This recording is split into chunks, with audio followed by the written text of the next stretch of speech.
Assalamualaikum teman-teman, balik lagi bersama saya di ABR Story. Apa kabar kalian semua? Semoga kalian yang menonton video ini diberikan kesehatan, dilancarkan rezekinya, dan selalu diberi kelancaran dalam usahanya. Seperti biasa, semoga kita semua diberikan perlindungan dari segala mara bahaya di dunia ini. Balik lagi di segmen ini, saya akan menceritakan kisah-kisah horor dari kalian.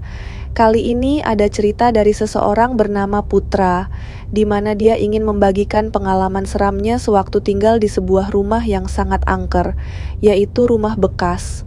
Awalnya, dia tidak tahu bahwa di rumah itu pernah ada insiden, sampai akhirnya dia mulai mengalami kejadian-kejadian janggal yang membuat dia dan keluarganya terpaksa pindah dari sana. Bagaimana kisah lengkapnya? Tonton terus video ini.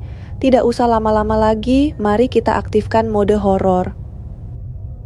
Awal mulanya terjadi di bulan Maret tahun 2015, sewaktu Putra masih duduk di bangku sekolah.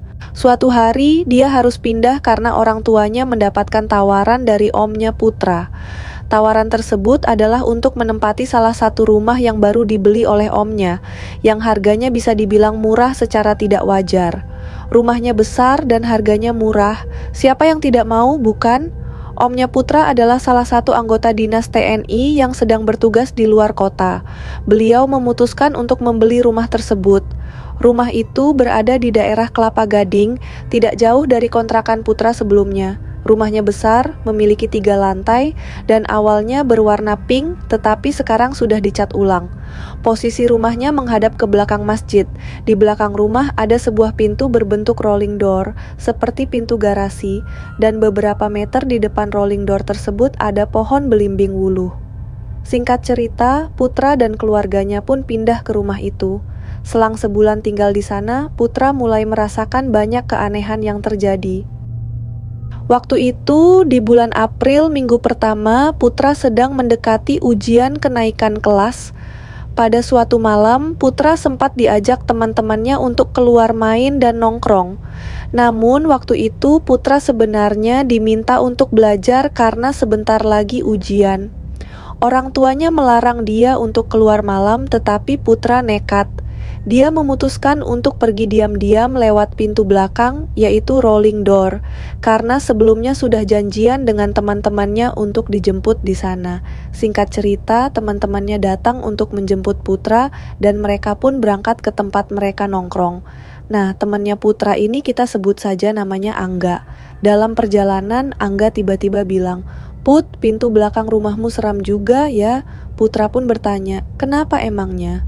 Lalu Angga menjelaskan bahwa saat tadi menunggu Putra di pintu belakang, dia melihat ada sosok perempuan sedang melihat dari jendela. Angga kemudian bertanya, "Itu ibumu, bukan?" Putra hanya diam, sampai akhirnya dia bilang ke Angga, "Ah, ngarang kali lu." Padahal dalam hatinya Putra merasa agak takut juga. Perempuan siapa itu, kan? Putra menjelaskan kalau malam itu sebenarnya ayah dan ibunya sedang kedatangan tamu dan posisi mereka ada di teras depan rumah.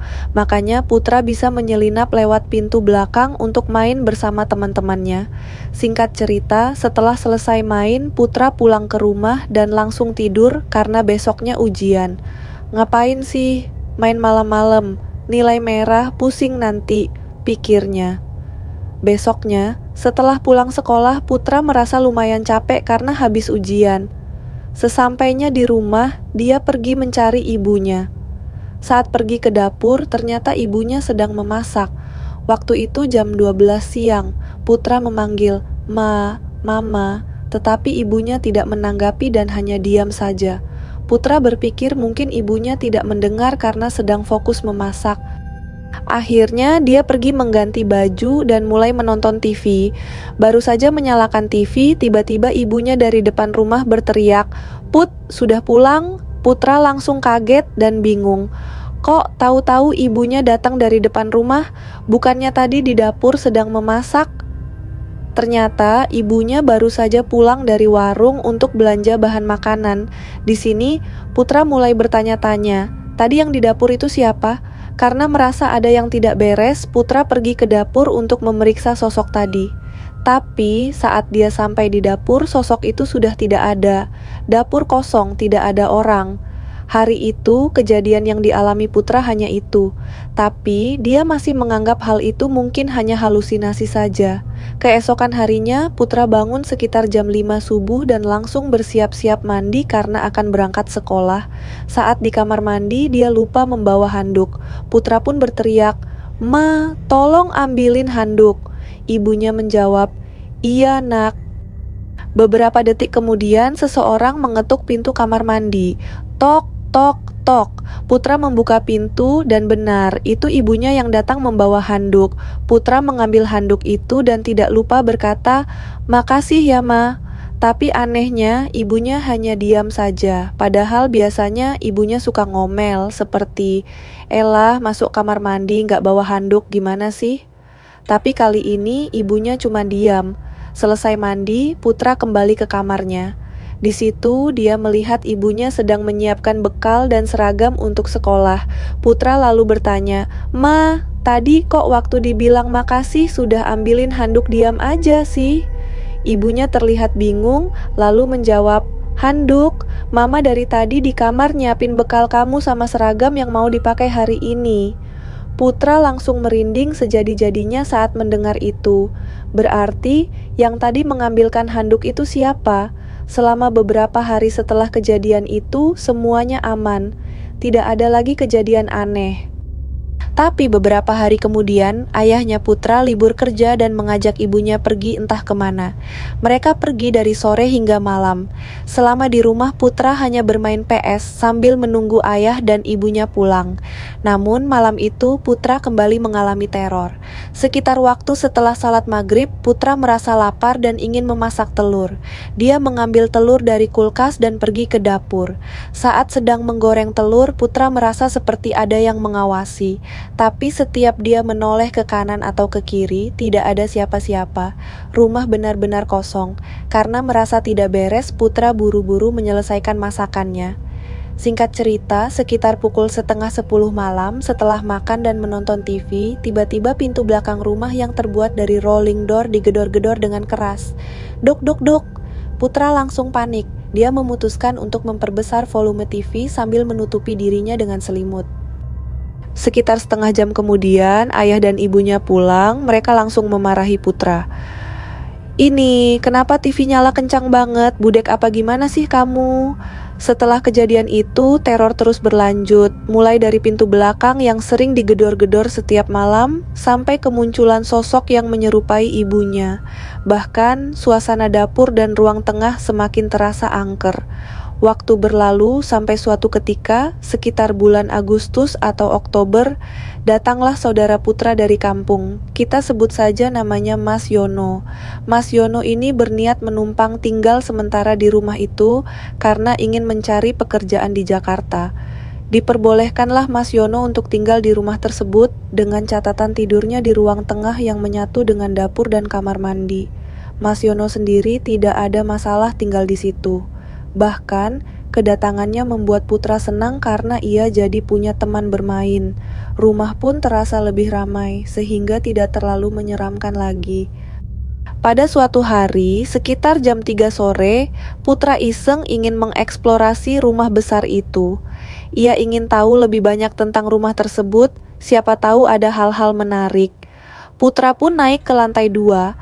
Di lantai 2, ada satu kamar tidur, satu kamar mandi, dan jalan menuju balkon yang cukup luas.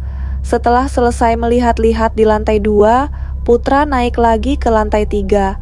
Rumah ini memang sangat besar, dan di lantai 3 ada satu kamar kecil, serta satu kamar mandi yang bisa dibilang sebagai kamar pembantu. Setelah selesai mengeksplorasi 3 lantai, Putra tidak menemukan hal-hal aneh atau menarik. Semuanya terasa biasa saja. Ia pun turun lagi ke bawah, hendak kembali ke kamarnya karena waktu itu sudah pukul 3 sore. Namun saat sampai di lantai 2, Putra melihat Mas Yono sedang berdiri di depan pintu bagian depan, menghadap ke arah balkon. Putra memanggil Mas Yono, "Mas Yono, Mas Yono." Namun Mas Yono tidak menjawab. Ia hanya diam membelakangi Putra. Putra tidak mau ambil pusing dan langsung turun ke bawah menuju kamarnya untuk bersiap-siap mandi karena sudah sore. Singkat cerita, setelah mandi, dari pintu depan rumah ada yang datang. Ternyata itu adalah Mas Yono yang baru pulang setelah mencari pekerjaan. Putra langsung bertanya-tanya, kalau Mas Yono baru saja pulang, siapa sosok yang ia lihat di balkon tadi? Seminggu kemudian Mas Yono memutuskan untuk kembali ke kampung halaman. Ternyata mencari pekerjaan di Jakarta tidak semudah yang ia bayangkan. Karena tidak mendapatkan pekerjaan, ia memutuskan untuk pulang. Kepergian Mas Yono membuat Putra sedih karena ia tidak punya teman bermain lagi. Rumah pun kembali terasa sepi. Sore itu, setelah Mas Yono pamit, Putra merasa galau. Ia pun memutuskan untuk pergi ke loteng, tempat biasa ia menjemur baju yang ada di lantai 3. Saat berjalan menuju loteng melewati lantai 2, semuanya masih terasa aman-aman saja. Namun, saat sampai di lantai 3, Putra melihat ada tulisan besar yang terpampang jelas di pintu kamar mandi. Tulisan itu berbunyi, "Jangan ganggu rumah kami, cepat kalian pergi dari sini." Yang aneh adalah, sebelumnya tidak pernah ada tulisan seperti itu. Putra tidak tahu siapa yang menulisnya, tapi ia mencoba untuk tidak memikirkannya. Ia melanjutkan langkahnya ke loteng, karena berniat untuk meluapkan kesedihannya di sana. Putra pun galau di loteng hingga puas. Sekitar pukul 5:30 petang menjelang maghrib, ia memutuskan untuk turun kembali ke bawah. Namun saat sampai di lantai 3, Putra mencium bau bangkai dan darah yang anyir sekali. Bau itu membuatnya teringat dengan tulisan yang ada di pintu kamar mandi tadi. Karena penasaran, Putra mendekati tulisan tersebut. Ketika diperhatikan lebih dekat, tulisan itu ternyata dibuat dari darah. Putra yakin itu darah, tapi ia tidak tahu darah siapa. Saat Putra mendekatkan kepalanya untuk mencium bau darah tersebut, tiba-tiba pintu kamar mandi digedor keras dari dalam, seolah-olah ada seseorang di dalam yang ingin menyuruh Putra pergi. Mendengar gedoran itu, Putra langsung kaget dan berlari secepat mungkin ke arah bawah. Setibanya di bawah, Putra terlihat ngos-ngosan sampai membuat ibunya yang sedang memasak terkejut. Ibunya bertanya, "Kamu ngapain lari-larian sampai ngos-ngosan begitu sampai keringatan?" Putra hanya menjawab, "Enggak apa-apa, Mah." Ibunya pun tidak memikirkan hal yang aneh-aneh dan menyuruh Putra mandi serta bersiap untuk makan malam. Setelah kejadian itu, keesokan harinya Putra jatuh sakit. Ia sakit selama kurang lebih 1 minggu yang membuatnya tidak bisa beraktivitas seperti biasa. Singkat cerita, 1 minggu kemudian, Putra akhirnya sembuh dan bisa kembali beraktivitas seperti biasa. 1 minggu ke depan, ayahnya Putra, yang kita sebut saja namanya Pak Yanto, akan bekerja lembur terus. Berikut ini adalah teror yang dialami oleh Pak Yanto dan istrinya, Budian. Mereka bercerita bahwa pada suatu malam, Pak Yanto pulang kerja larut malam, sekitar pukul 11 atau 12 malam. Saat itu, Pak Yanto pergi mandi. Sama seperti Putra, Pak Yanto punya kebiasaan lupa membawa handuk ke kamar mandi. Akhirnya, Budian mengantarkan handuk ke kamar mandi sekalian karena ingin mandi juga. Kejadian ini berlangsung sekitar pukul 12 malam, dan kebetulan malam itu adalah malam Jumat Kliwon yang menambah kesan horor. Setelah Pak Yanto selesai mandi, mereka berdua sempat mengobrol. Saat sedang berbincang, terdengar suara aneh dari luar rumah. Waktu itu, yang ditakuti oleh Budian bukanlah hantu, tetapi maling, karena di daerah tersebut sedang rawan pencurian. Akhirnya karena khawatir, mereka memutuskan untuk naik ke lantai 2 untuk memeriksa keadaan. Pak Yanto berjalan di depan, sementara Budian mengikuti di belakang. Tangga menuju lantai 2 ini berbentuk seperti huruf L. Budian menunggu di bagian tengah tangga, yaitu di siku tangga, sementara Pak Yanto sudah berada di bibir tangga yang hampir sampai di lantai 2. Dari posisi itu, Pak Yanto melihat ke arah balkon luar lantai 2. Ia melihat seorang perempuan memakai dres putih sedang berdiri menghadap ke arah masjid, membelakangi Pak Yanto dan Budian yang sudah berada di lantai 2. Perempuan itu terlihat menangis dengan suara lirih. Pak Yanto langsung mencoba menegur perempuan itu. Mbak, ngapain di atas rumah saya?" Namun perempuan itu tidak menjawab, hanya terus menangis. Budian menyuruh suaminya untuk maju sedikit, karena mungkin perempuan itu tidak mendengar. Pak Yanto pun maju beberapa langkah dan kembali bertanya, "Mbak, ngapain di atas rumah saya? Ngapain di atas?" Mereka berdua masih mengira perempuan itu adalah manusia, hanya saja tidak tahu bagaimana caranya dia bisa berada di sana. Namun, saat ditegur seperti itu, perempuan yang tadinya menangis langsung berhenti. Yang terjadi selanjutnya membuat bulu kuduk merinding. Kepala perempuan itu berputar 180 derajat dan menatap langsung ke arah Pak Yanto dan Budian. Ia tersenyum, dan wajahnya terlihat penuh dengan bekas sayatan besar. Melihat itu, Budian langsung berteriak, "Setan!"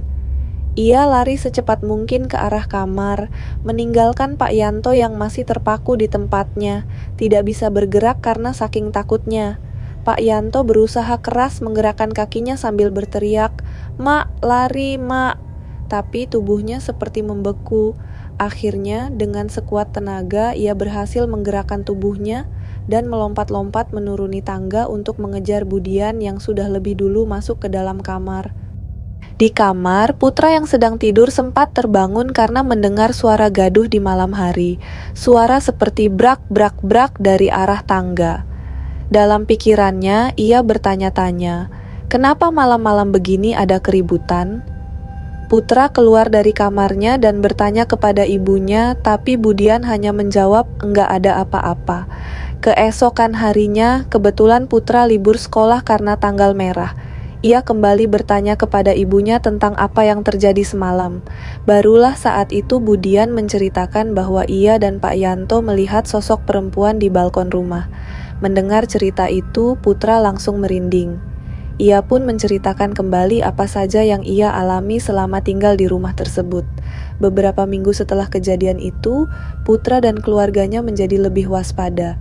Jika mereka beraktivitas di ruang tengah seperti memasak, mandi, atau membersihkan rumah, mereka selalu membawa ponsel dan menyetel murotal, entah itu surat Yasin, ayat kursi, atau bacaan pengajian lainnya.